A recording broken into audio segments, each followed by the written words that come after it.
يمكن وجوده، عاقل وزينه وكماله، أغرق في حبه ووجوده، يقسم وليا كماله. مع فكرة أبيض وأسود والشاعر الكبير وليد مليجي، عضو التحالف الإنتاج الإسراء، صاحب 14 ديوانا، محاضر مركزي بالهيئة العامة لأصول الثقافة، مؤسس ورئيس ملتقى الطريق الداعي.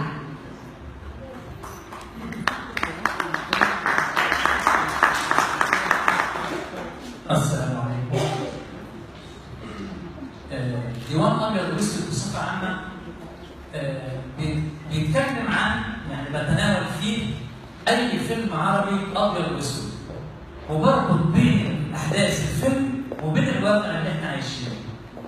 من اجمل الادوار اللي انا بحبها في السينما المصريه عموما دور الاستاذ حمام في فيلم غزل البنات، لأن الدور أداه بإتقان شديد، أثر فينا كلنا ووجعنا كلنا، فكان من العلامات المميزة في السينما المصرية. قصيدة بعنوان غزل البنات. أستاذ حمام حظه كده والبخت راح بين ده وده، والدنيا لفت بيه كتير، قاسية عليه ومشددة. أستاذ حمام اهدى بقى، يمكن تروح لك دنيتك، تجري عليك متزوقة، ممكن تضيق وتموتك وتلاقي نفسك في الشقة. يبعد صحابك عن عينيك، تنسد أبواب اللقا. أستاذ حمام اصبر تنول، مين فينا غير اسمته، بتضيق قوي وتفرج أوام، تسقيك حلاوة نعمته. ليلى الشقية سحرها خلاها عشقها من سكات، لو روحه كان ما يعزها، لكنها بنت الزواج. تعرف ولد طمعان في مالها والأصول، أستاذ حمام يخطفها يهرب، يستخبى جوه سور. ليه يا عيني ليه طالب، ليه يا عيني دمع سال، اعشق ودوب، خلي حبيبك شمعة أيدة في القلوب. وإن غاب في يوم مش راح تحس بإنه غاب، ده بإنه فيك، ده بإنه تحت الجلد داب.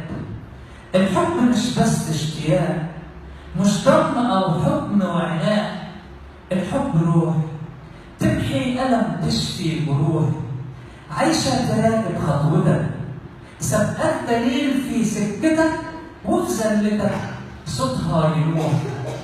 الحب روح وسط السكات راح نسمعه، من غير كلام راح تفهمه، وفي عز جهلك بالمكان تقدر تروح.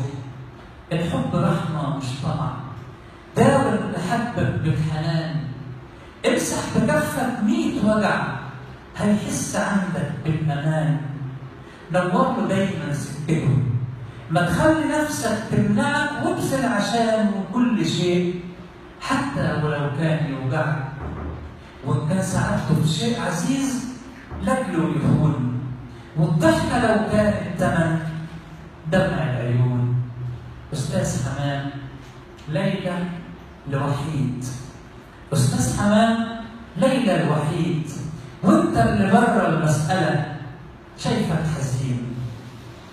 افرح ولو كان من بعيد، دنيا عليك متسيدة، والبخت راح بين ده وده.